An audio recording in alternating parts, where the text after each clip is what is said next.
रामायण। रामायण का नाम सुनते ही हमारे मन में अलग से अलग पात्र गुजरने लगते हैं।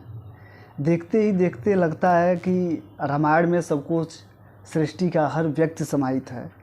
तो हमको लगता है कि रामायण एक ऐसा ग्रंथ है जिसमें एक ऐसा पात्र है जिसके बिना पूरी लगता है कि अगर वो पात्र ना होता तो शायद रामायण की कहानी कुछ अलग होती।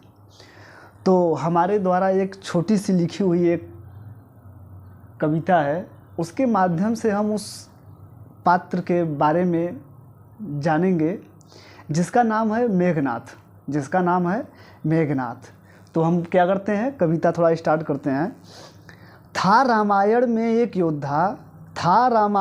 एक योद्धा जो एक अलग पहचान रखता था, जिसके जन्म पर बादल गरजे मेघनाथ कहलाया था। थी बचपन कौशल सी अभिमानों सी भरी हुई थी, जिसका विवाह खुद हरि भगवान विष्णु ने करवाई थी। हुए साक्षी सभी देवता जब उसने वरमाला पहनाई थी। कर तपस्या कठिन देवताओं से वरदान उसने पाया था। अपने बलशाली से इंद्र को हराया, तब जाकर इंद्रजीत कहलाया था। आया एक समय ऐसा लंका पर काल मंडराई थी। हर लाए पिता ने किसी की अबला नारी को, वह और कोई नहीं साक्षात लक्ष्मी थी। पुत्र ने समझाया पिता को यह एक अबला नारी है। हुआ भी इससे युद्ध हम क्या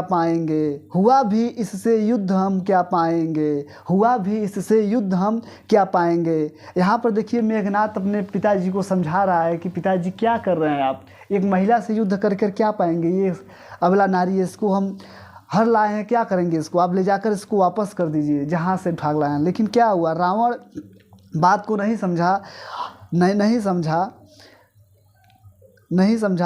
कहेगी समाज, तब मेघनाथ कहता है कि कहेगी समाज निर्बल को हराया था।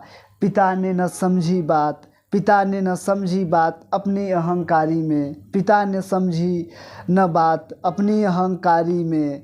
कह दिया पुत्र को तुम कायर हो। जब सुना मेघनाथ ने अपने को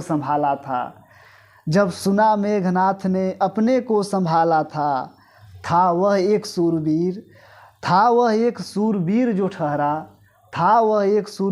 ठहरा, उसके पुरुषार्थ को ललकारा था। लिया पिता से आज्ञा सूरवीर चल पड़ा। चला उसको हराने जिसे मिले थी अपराजय की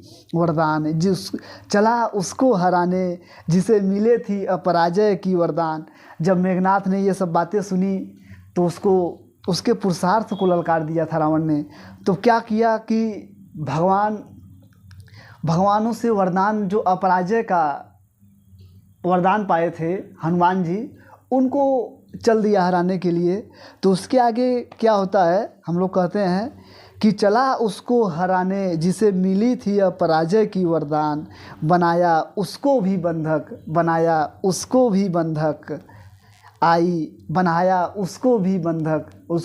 बना के क्या हुआ, मेघनाथ ने उस लंका में लाया और सब बातें नहीं सुनी। फिर लंका को क्या तहस नहस हुआ। फिर भगवान राम से युद्ध हुआ।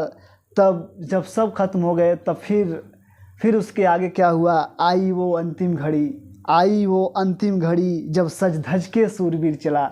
जब मेघनाथ जब अंतिम लड़ाई चला लड़ने, तब वही कहा कि आई वो अंतिम घड़ी जब सज धज के सूरवीर चला, आई वो अंतिम घड़ी जब सज धज के सूरवीर चला, मचा हाहाकार बंदरी सेना में, मचा हाहाकार बंदरी सेना में, भूमंडल भी डोल उठा, भूमंडल भी डोल उठा, किया लक्ष्मण को मूर्छित, किया लक्ष्मण को मूर्छित, किया लक्ष्मण को मूर्छित, राम भी घबरा गए थे, राम भी घबरा गए थे, लड़ते लड़ते लड़ते लड़ते गिरा धरा पर, लड़ते लड़ते गिरा धरा पर, भगवानों की आंखें भर आई। जब मेघनाथ ने लड़ते लड़ते लक्ष्मण के द्वारा उनके बाण से जब गिरा धरा पर, तब भगवानों ने भी उनकी आंखें भर आई, उनकी आंख से आंसुओं की शुरू हो गया। तब वही कहता है कि लड़ते लड़ते गिरा धरा पर, भगवानों की आंखें भर आई। था रामायण में एक योद्धा, था रामायण में एक योद्धा जो एक अलग पहचान रखता था, था रामायण में एक योद्धा जो एक अलग पहचान रखता था।